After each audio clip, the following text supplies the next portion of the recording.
I'm from Yoakum, Texas, originally, born and raised there. Graduated from Yoakum High School in 1966. After I got out of the service, I went to Baytown, where I've been ever since. As I was growing up, my family was in the trucking business. My father and my uncle were partners in the trucking business, and at the time I got drafted, they were running 12 trucks, and I was a truck driver, quote, mechanic, oil drainer, flat fixer, whatever. During the summers, I would be driving a truck. Sometimes during the school year, if we had drivers sick or whatever, then I would drive. I started driving for my dad when I by myself in an 18-wheeler for when I was age 15, and I drove until I got drafted into the Army. Life was good as a kid. I grew up on 300 acres. It was rough in that we all worked. We had to work, and we worked hard. We planted and grew our food. Rather, we raised our own cattle. We raised our own hogs, chickens, everything you can imagine that would have to do with a farm. But yet, I had 300 acres to run around with, and I hunted and fished every second that I had, and it was pretty neat.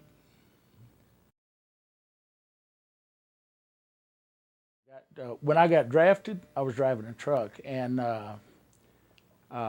I remember my truck had broken down in Brenham, Texas, and I called home to have someone come and repair the truck. And at that time, my uncle told me, he said, "Well, you really don't need to worry about it." He said, "You're in the Army now." He said, "Your draft notice just came in the mail." So that made me feel great, and instant butterflies, and like, oh no, here we go. Drafted October 1966.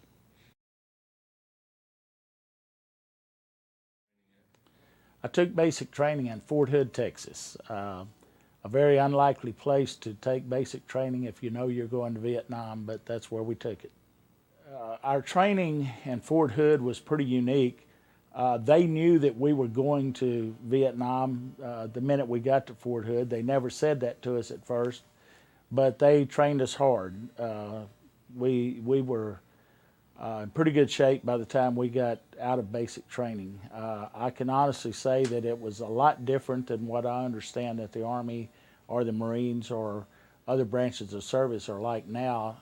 Now they can't lay a hand on you, but I remember getting hit by a drill sergeant. I remember a guy getting kicked in the rear pretty hard by one of his drill sergeants in the other platoon, and they were pretty rough.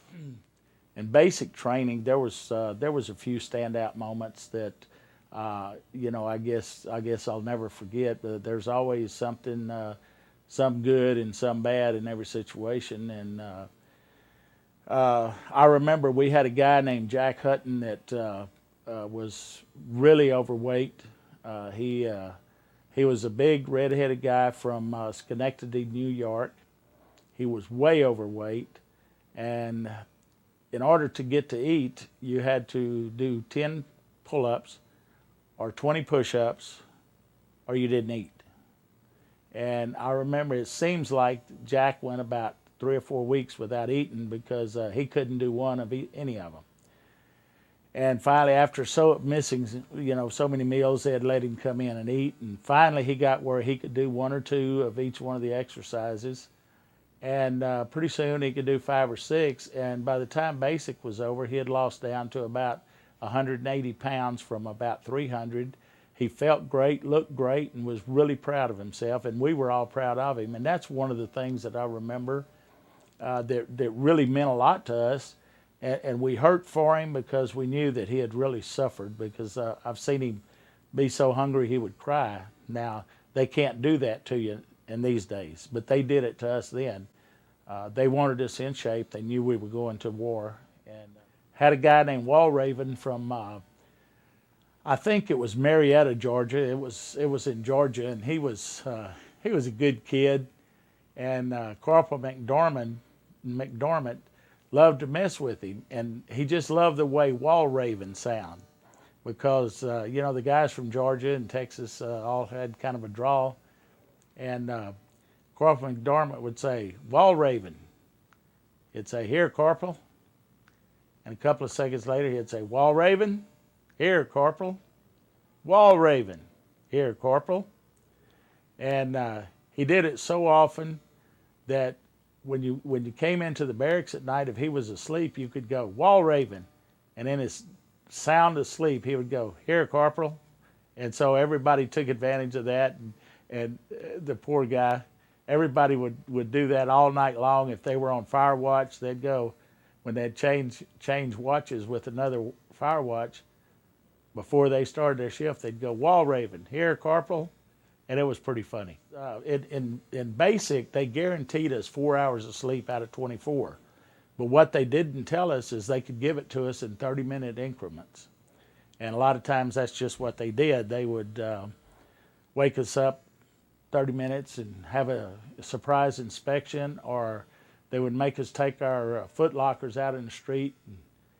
Sometimes we would have to fall out in our underwear carrying our foot lockers, and they'd make us empty them out and then pick it back up, bring it back in the barracks, get it rearranged, and have another inspection. And that went on for weeks.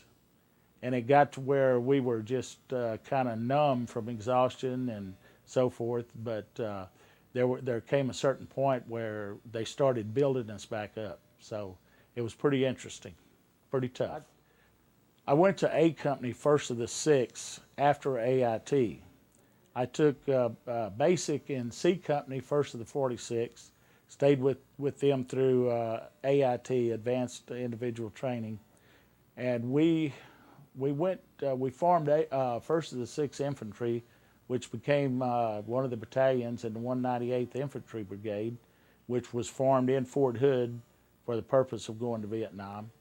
And that must have been, let's see, we took basic in October. We took AIT probably in January, probably around the 1st of January or the middle of January.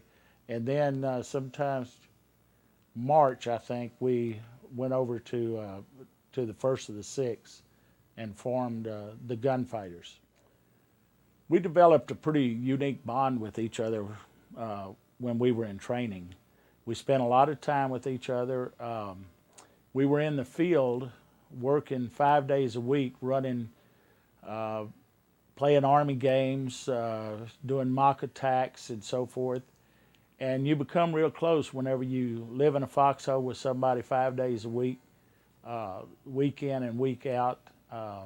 You eat together, you use the bathroom together, you suffer together, you get tired together, you stink together when you're in a foxhole and you haven't had a bath in 3 or 4 days, and you fight together. I mean, I've seen some pretty hefty fights, but it's just like having 3 or 4 boys in a family. You know, they're going to fight, but yet if somebody else messed with you, they were in trouble. So you really become a real close family in a situation like we had.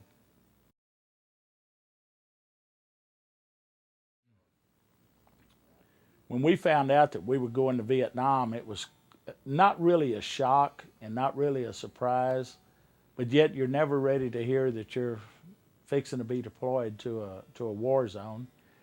And I remember the first sergeant came out and he said, "I regret to inform you that you will be deployed to points unknown in a Southeastern Asian country, in Southeast Asia." And of course, that's like saying you're going to South Texas, to the biggest city in South Texas, but I can't tell you the name.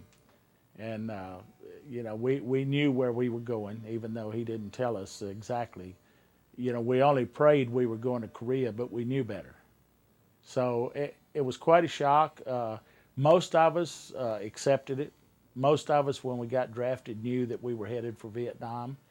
And back then, and I know that there's still people like this, but most of us were raised in this country where if your country called, you answered the call and you did it to the best of your ability. I remember the family was kind of like the kids they raised. My stepdad had been in the military. He had been in Fort Hood during the Korean War, training troops, and then he stayed in the reserves. So he had raised me to accept it when it came my turn to serve. And my mother understood that also, even though it worried her and it scared her. I think deep down in her heart she was proud to know that her son would go do what he had to do. And that's kind of the way that they grew up being themselves. And my brothers and sisters, I remember my two sisters were proud but yet concerned. And my two little brothers could have cared less because they were a lot younger than me. Most people that went to Vietnam went as replacements and would go over on an airplane. They would send a group of 6 or 8 or 10 or 20 or whatever, and they would go into some unit as replacements. But because we were a newly formed brigade, and they were reactivating the AmeriCal division, which is the old 23rd Division, almost all of us went on 2 ships. The USS Upshur, which we call the USS Upchuck, and the USS Gordon. I think the first of the 52nd was on the USS Gordon, and the first of the 6 and part of the first of the 46 were on the Upshur. So we had a long boat ride. Well, the Upshur was a typical troop carrier. It was hot. It was crowded. The bunks were all hung one below another, and they were real close together. I thought the bunks were great because you were always kind of swaying like being in a hammock. Some of the guys just couldn't stand the constant motion, and it made them sick. So I started off on the bottom bunk. I never got sick, but everybody above me did. So I ended up on the top bunk in my particular row, and all I remember is down in our compartment, it smelled like vomit because everybody there was sick. There was 3 or 4 of us that didn't get sick, and so we were on mop detail constantly cleaning up vomit. And one of the things that I remember about that just tickles me to death, and I don't know why I thought it was funny, but it was. We were watching a movie one night, and I think the movie was Texas Across the River, which is really a hilarious movie.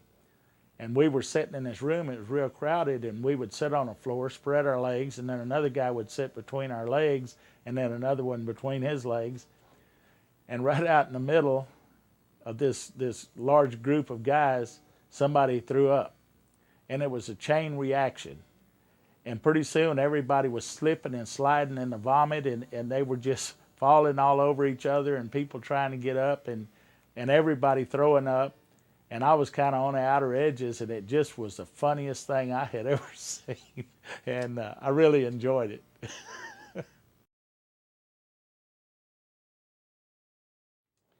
You know, when we arrived in Vietnam, it was a pretty scary situation. We pulled up into Da Nang Harbor, and it hit us all of a sudden. You know, we were out on the decks and everything, and it just all of a sudden hit us, hey, we're in a war zone, and we're fixing to be fighting.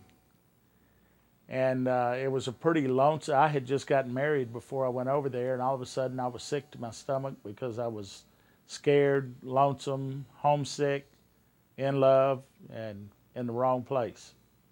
And it was a pretty hairy feeling, lonesome feeling. We thought, you know, when we disembarked the ship, we thought that we would get off the ship fighting. Well, nothing could have been farther from the truth. But we landed in Da Nang Harbor. They loaded us up on LSTs and moved us down south, a little further south to Chu Lai, where we came out of the inside of the LST, which was filled with rust, and it was filthy. It was hot. We changed clothes to have our good fatigues on, and we thought we might get out fighting or at least shooting or, you know, possibly be under attack. But when they opened the ramp, there was the U.S. Army band standing there on the dock, and we came out, and General Westmoreland met us there on the ramp, and so we came out on a parade with the band playing, and what a surprise.